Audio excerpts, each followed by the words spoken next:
Greetings, greetings, greetings, good people. Happy Friday if you're watching us live or later on during the replay, or happy day, whatever day it is that you are watching or listening, if this is the podcast that you are engaging with. And I thank you for being here. My name is Barbara Ohuninifa, and welcome to episode 6 of Black Women Are Dope AF, which is a storytelling series that I created to amplify the brilliance, the power, the resilience of Black women. And my hope is that by reclaiming our ancestral mother's wisdom, Black women can feel seen, supported, and be reminded of our inherent strength and capacity for both self love and leadership. And this series will serve as a long term archive of Black women's contributions to humanity and challenge this historical erasure of our contributions and the stereotypes that are prevalent. Today, we are talking about and honoring Charlotte Maxeke. And again, my name is Barbara Ohuninifa. I am an author, a coach, a speaker, all the things. And my purpose, my work, Beautiful, Powerful Love, this channel, my books, all the things that I do in terms of coaching and writing is about uplifting Black women, inspiring Black women, helping Black women to recognize that we are beautiful, remember that we are powerful, and to be love, pouring that love into ourselves so that as we give to the world, to our families, to our communities, we do so from the overflow without depleting ourselves as we have been taught and trained to do for generations. But now we are ending that. So again, today we are talking about Charlotte Maxeke. Oh, and one other thing, like, subscribe, share the video, do all the things. So other Black women can get access to this content. And so you can be reminded when we go live or when I post new content that is, again, all about honoring, uplifting Black women.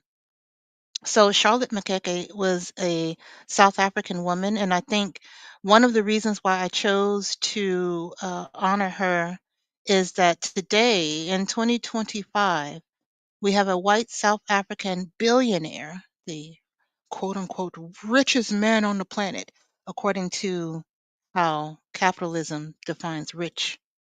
But a white South African billionaire is actively using his wealth and his power to undermine democracy and attack education and truth. And in light of that happening today in modern times, Charlotte Maxeke's legacy stands as a sharp and urgent contrast. He's a white man, she's a Black woman. She's from South Africa. Truly, her generations and her lineage is from that area known today as South Africa, while his ancestry were the exploiters of the South African community, culture, land, all of the things. So let's get into Mama Charlotte's story as the mother of Black freedom in South Africa. So, as I mentioned, Charlotte Maxeke was born. Now, let me just take a pause. Saying her name properly in her native tongue requires a use of my throat and tongue that I do not have. It is, you may have heard of the click song, of kind of that click language. So Makeke, and said properly, has some of those clicks in it, but I am doing the best that I can and with respect and reverence. But I wanted you to know that so that as you hear her name said by those who speak the native tongue, it's going to sound differently. So, with that, she was born in 1874 in the area known as Eastern Cape Colony, and she was born into a devout Christian family during the rise of this British settler control in South Africa before they fully took over and implemented apartheid. And by the way we structure these Black Women Are Dope AF series, I start off by giving you her story. This is my way and our way of venerating her life, who she was, where she was born, when she was born, her family of origin. And then we move into what makes her dope AF? What makes her dope as fuck? Why is she on this list of women that we are honoring?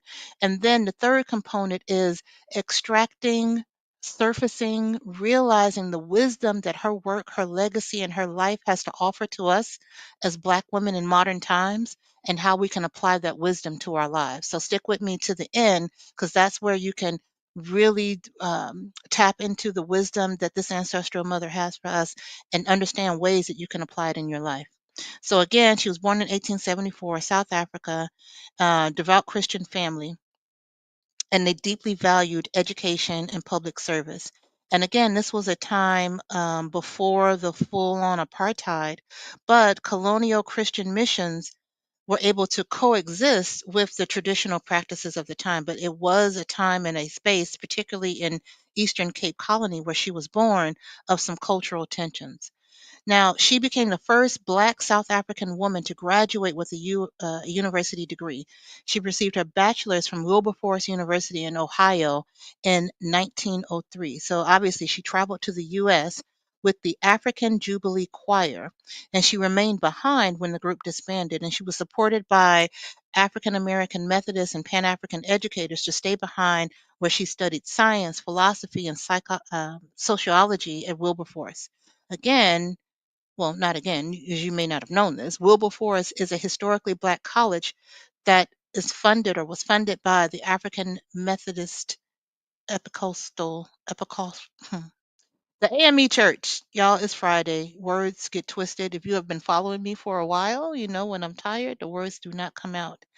Plus, I think I struggle with that word in particular. I'm going to look into that later. But moving on.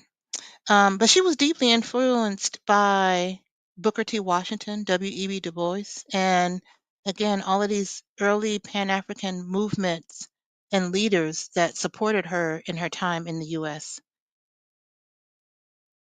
Then she returned to South Africa and she built these movements around education and women's rights and spiritual justice and Black liberation. She joined the AME Church. She organized literary um, programs and literacy programs, and she preached empowerment through faith and education. In 1918, she founded the Bantu Women's League, which is the first formal organization for Black women's political rights in South Africa. And she challenged both the colonial and African patriarchal systems. And she argued for Black women's voices to be heard in public, political, and in spiritual life.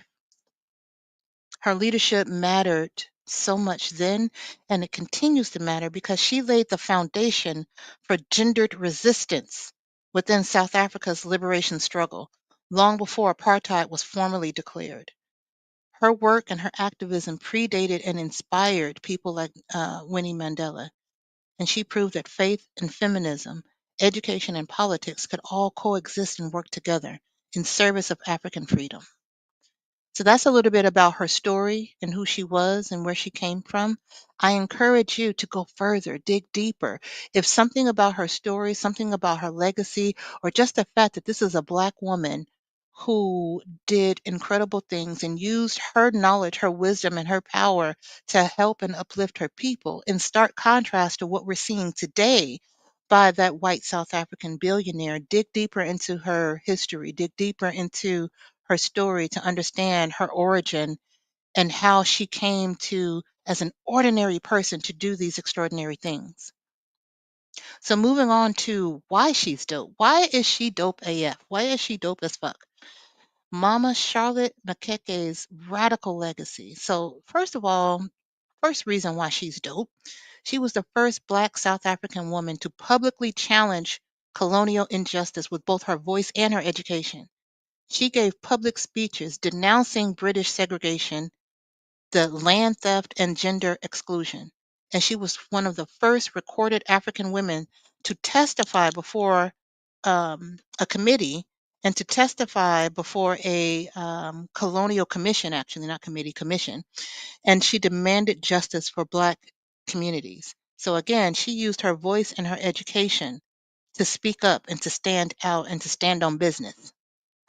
The second reason, in my opinion, that she is dope as fuck is that she founded South Africa's first national Black women's political organization, the Bantu Women's League. And this was in 1918, as I mentioned before.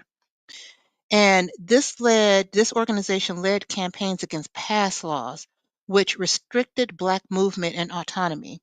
Now, pause for a minute. You can see and feel the direction the United States is heading in pass laws, although not too long ago, maybe a couple of months ago, seemed like that would have been impossible and in a distant past. We can see that the potential for that is upon us again. And her organization, this Bantu Women's League, led campaigns against that restriction where Black people could only go in certain areas if they had documentation saying that they were allowed there. Think Sundown Town, but the whole country. She organized petitions, protests, and meetings with white government officials, setting the stage for future women's resistance under apartheid. She started the process. She started the legacy of Black women in South Africa, knowing and understanding that they had a voice and they had political power, even in the midst of tyranny. The third reason that she is dope as fuck is that she built a Pan African spiritual and intellectual bridge between Black Americans and Black South Africans. Because she went to Wilberforce University and the AME Church assisted her, she brought back African American philosophies of liberation, racial pride, and strategic organizing. Do you see that connection, that diasporic connection? Understanding that we are all from the same mother, we are all from the same land, we are all under the same oppression, just different flavors of it happening in different parts of the world.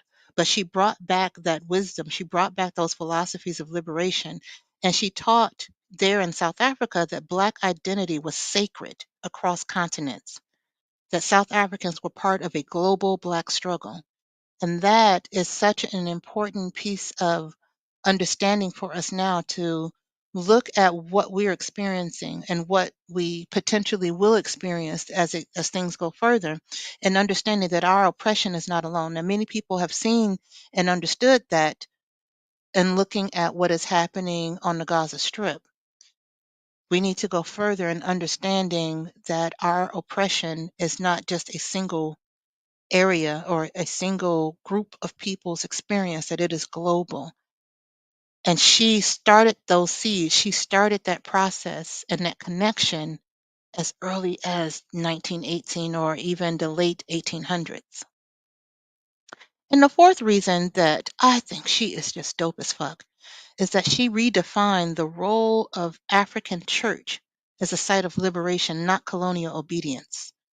So understand that the reason why they were introduced to Christianity, the reason why her family was devout Christians, is because the Christian missionaries from Europe had already infiltrated, had already come in to set those foundations. But rather than only focus on their version and their purpose for bringing Christianity, she broadened that. And again, many of the missions and the missionaries enforced compliance with white rule. She used her pulpit to educate, agitate, and organize. If you watched this series a couple of weeks ago, where we talked about the Ethiopian empress, Tatu, she used her deep understanding, knowledge, and wisdom of um, Ethiopian Orthodox Christianity. And that was the foundation of the work that she did. She also was very educated. And because of that education, was able to see when the Italians were coming in trying to dupe Ethiopia into being under their rule, didn't happen because of her education and her strength to speak out. And same with Mama Charlotte Maxeke, in that she used and leveraged her spirituality and the church as a center of liberation. And she inspired a generation of African women to become preachers, educators, and organizers in their own right. So, this idea of Christianity is becoming feminized, or that women don't belong behind the pulpit, is colonized patriarchal bullshit. And she proved it, and proved that liberation and your spirituality, and we won't call it feminism, we'll call it womanism, because as we have learned, womanism is the broader, more core term that includes all of us. She brought all of that together and proved and redefined what it meant to be a Black educated woman and spiritual and political leader. And for that, we give thanks. We give thanks for her courage. We give thanks for her liberating our minds as a people and as Black women all over this globe. We give thanks. So, how do we, what is specifically the wisdom and what is the medicine? And medicine is what I call how we can apply what her life has taught us. The wisdom that looking at her life, examining her life, what those pieces, that information, what that wisdom can teach us and how we can apply it. That means that her life has become medicine for us now in today's times. So, the first piece of wisdom that I see that illuminates for me out of her work is that education is a weapon, but only when you use it to uplift your people. We know that Black women are the most educated group in this country being the United States. And how we use our education is up to us. Maxeke believed that degrees weren't just for personal elevation, but they were about liberating others. The knowledge, the wisdom, the insight, the history, the techniques, the strategies, all that you learn in achieving degrees, in achieving educational elevation, is to be used to liberate others, to liberate your people. So she used her U.S. education to train teachers, to mentor girls, and to critique the colonial state that she was living in back in South Africa. Education is a weapon, but only when you use it to uplift your people. So, how can we use that for medicine for us now? Well, we can make education, our own education, a form of collective liberation, not just self success. There are many, as I mentioned, Black women who have are whether it's associates, bachelors, masters, PhDs. We are the most educated, at least in the United States. But unfortunately, many of us have gone and gotten that education, thankfully gotten it, but really focused on the survival aspect, getting the bag, getting the job, starting a business, doing the things to elevate ourselves in the capitalist world that we're in, and it's very real.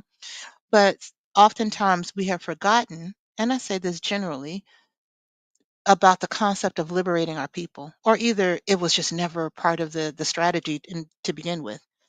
So the medicine from her wisdom, education is a weapon, but only when you use it to uplift your people, is about investing your learning into your community and never hoarding that knowledge. That's our medicine. Mentor other Black women and girls who walk behind you. If you have an education, if you have expertise, if you have experience that others, Black women and girls, don't have, share it, teach it, help them to get and gain the insight and wisdom that you have, just like we are gaining wisdom and insight from Mama Charlotte Maxeke's life. And fight for educational spaces that center Black voices, histories, and futures. Again, I mentioned this at the beginning in a bit that they, the U.S. federal government, is trying to erase Black history, trying to erase our contributions, and we cannot let that happen. We have to center our own stories, our own histories, archive them, and share them with others so that these legacies do not die. These legacies do not go away, and this wisdom does not go away. So, whatever level of education you have, whatever level of wisdom, training, certifications, whatever you have, see it as a form of collective liberation, not only for your bag. Get your bag, sis. Listen, get your bag.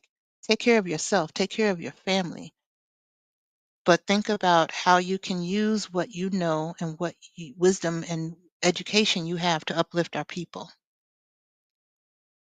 Taking that a step further, what's another piece of wisdom? And mind you, these are the areas of wisdom that are illuminated for me.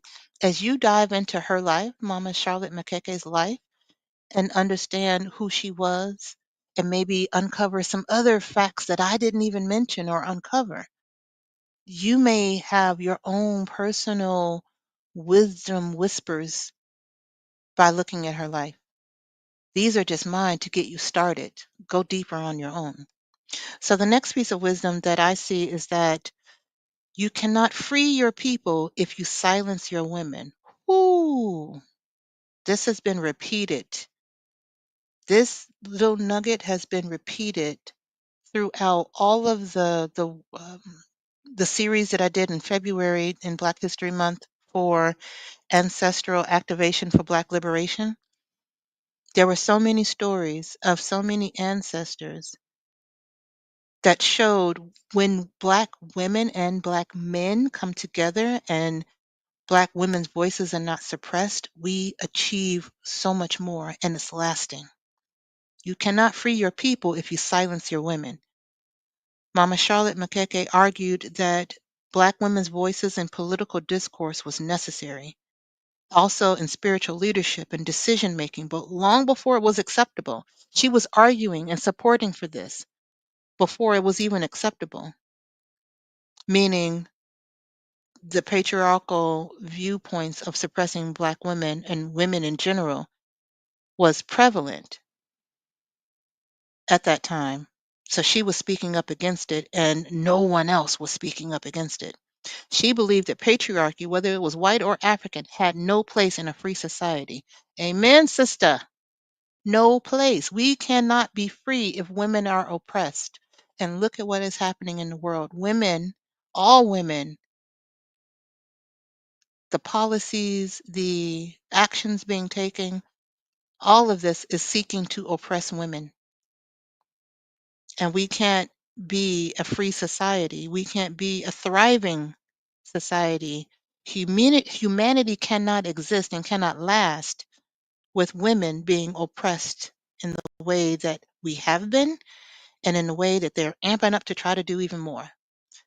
So that wisdom, you cannot free your people if you silence your women, is real. But how do we apply that? What's the medicine for us today?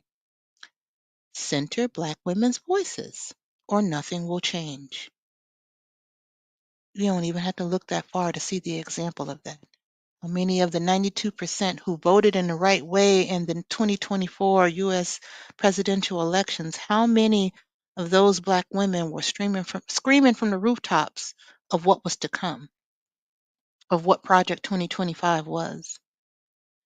Just not long ago, the candidate that we should have as president, Kamala Harris, was speaking to a group of women and she said, I don't want to say I told you so because, Black women, we can't help but let you know when we'd already told you. But here we are. And the medicine is, despite all of that, refuse to be erased in spaces of power. Keep speaking up and build new spaces of power if needed.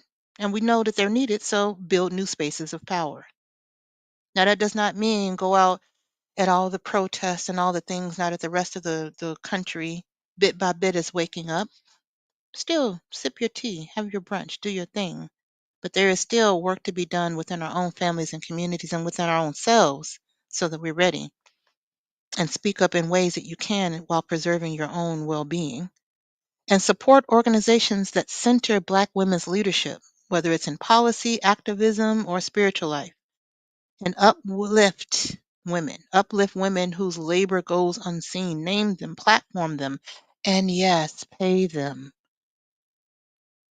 We have to center Black women's voices or nothing will change. And we can do that, we don't have to make immediate changes at the federal or global levels. We can do that in our communities. We can do that on a grassroots basis. Most grassroots community organizations that are in our communities and Black communities doing good, supporting us, are led by Black women, about 80%, which means they're doing all the work on burnout and supporting our communities in ways that no one else can. Platform them, name them, pay them. Center Black women's voices or nothing else changes. That is our medicine from the wisdom from Mama Charlotte Maxeke. And the third piece of wisdom that I'll share and offer is that spirituality and politics aren't enemies. True spirituality and politics that looks at supporting humanity and not just a giant graph to get as much and extract as much currency, capital, money from the people as possible. True politics and governing and true leadership and true spirituality aren't enemies. They're both sacred work. And Maxeke used the church not just to preach, but to organize and to educate. Now, that's not foreign to us as African Americans, and I'm sure in other parts of the diaspora as well. As a people of color, as Black people, as descendants of enslaved Africans, our connection to spirit is unbreakable. They've dimmed the light. They've severed our connection to our motherland. They've severed our connection to the core, but it's still within us. It's still there. It's something that you cannot completely break. And she used that, connected that, amplified that, just like we did here in the US and probably will continue to do as we go forward in 2025, where our churches, our spiritual centers, our spiritual leaders, our spiritual congregations and communities are about organizing and educating towards liberation. I think for many years, many of our churches, whether it was Christian or African spirituality or any number of Abrahamic or indigenous belief systems, kind of got away from that concept of liberation and really focused on the bad, really focused on capitalism. But we're being forced and put in a position now where we have to go back to there is no capitalism if you're not free. You can't even participate in the money system, whatever that system's going to wind up being, if we are enslaved in some ways, even more so than we have been.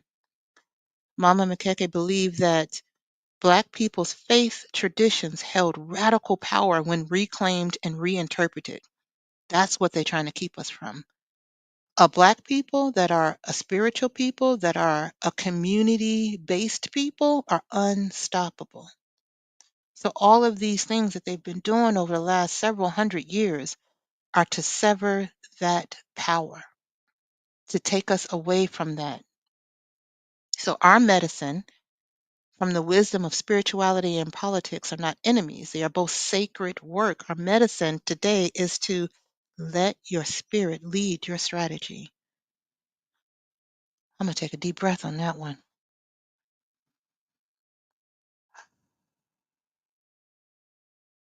which is an indication of oftentimes what we need to do to reconnect with that spirit in small ways. We've been so traumatized and been through so much. Connecting with our own individual spirits, with our own higher selves, can often take much more than that. A daily practice, a consistent practice, but just stopping and taking a deep breath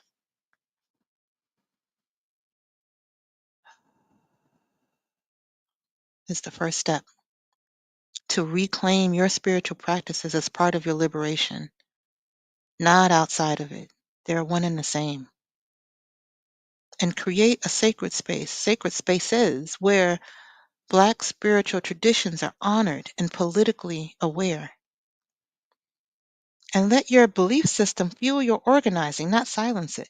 Whatever your belief system is, if you aren't able to come together and to look at what's happening in the world, to look at what's happening in our community, to look at the potential of what's coming. Because some things are still finding their way down. Some things are hidden very immediately with all of the changes and the grift that's happening at the federal level, the theft that's happening at the federal level.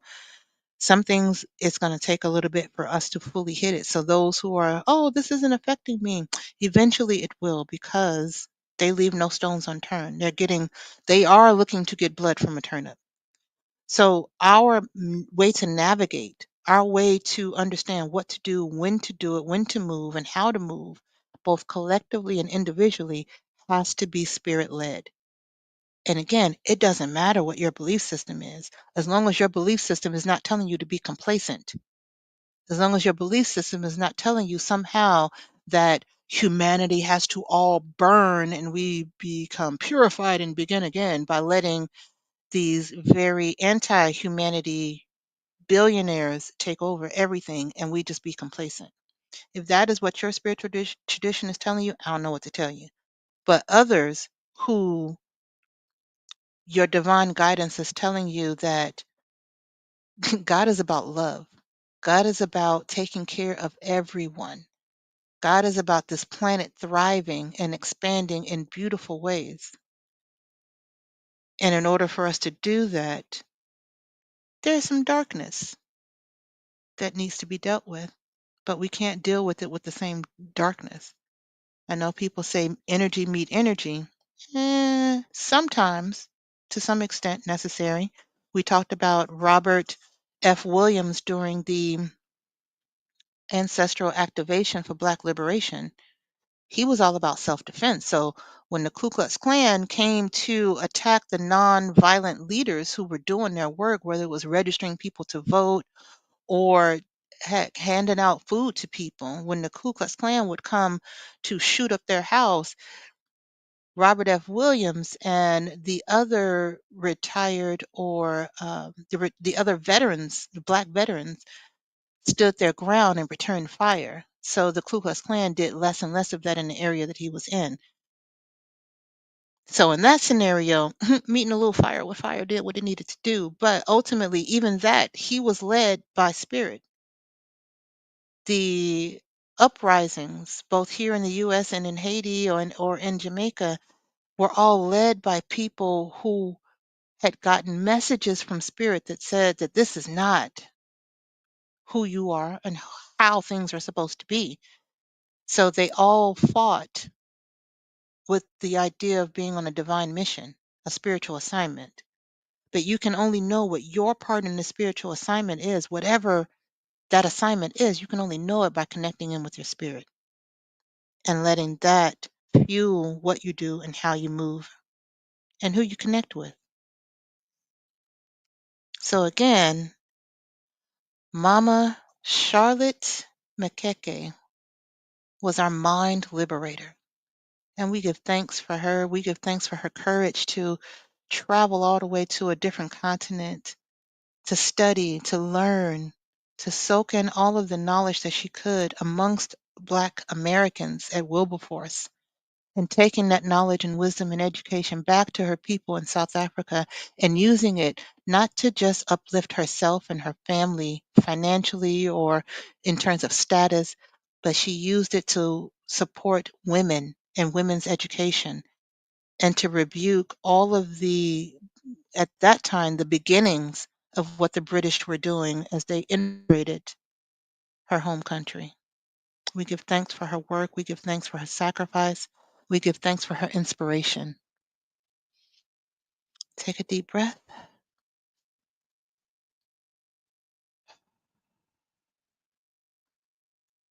And again, I encourage you to go and research her, learn more about her, dive into her, and see what else she has to whisper to you in terms of wisdom that you can apply as medicine in your own life. And in the meantime, you can check out my books. The most recent book is Remember Who the Fuck You Are, which is a journal and activity book for Black women. And it supports all the things that we're talking about. And you can learn more about that at shop.beautifulpowerfullove.com. It's also on Amazon, but we're trying not to support them as much, given that they support things that are anti us. But it's there in case anybody has credits and things that they need to spend on Amazon, or you just want to get it quicker because they do have unparalleled shipping. But my point is, you can find my books there. My first book, From Fat, Black, and Unlovable to Beautiful, Powerful Love, is available there as well. Unfortunately, only on Amazon can you get my Amazon and other places, just not at my own website at shop.beautifulpowerfullove. You can get the audiobook. So you can look in iTunes, Google Play, again on Amazon, all the other places, but on my website at shop.beautifulpowerfullove.com, you can just get the printed books or the ebook for that first book. And the other component and things that you can reach out for me to do is one-on-one coaching. I work with Black women to personalize a plan that walks through the different parts that you'll see in the Remember Who the Fuck You Are. There are 7 themes that are a part of remembering who you are. And so I work individually with women to help excavates who you actually are once we remove all the layers and all of the stuff from what the world, society, family, whoever has told you you have to be, and getting back to the essence of who you authentically are on this earth, and coaching and helping and supporting you and seeing you, witnessing you to get back to that authentic place, because we need you. We need the authentic, healed you. You have a medicine to give us. You have a wisdom to give us. But that wisdom can only come through when you know and remember who the fuck you are and you show up in that way unapologetically. And that's what I'm here to help with and for. So again, share, like, subscribe, do all the things in this platform. And I'll see you next Friday.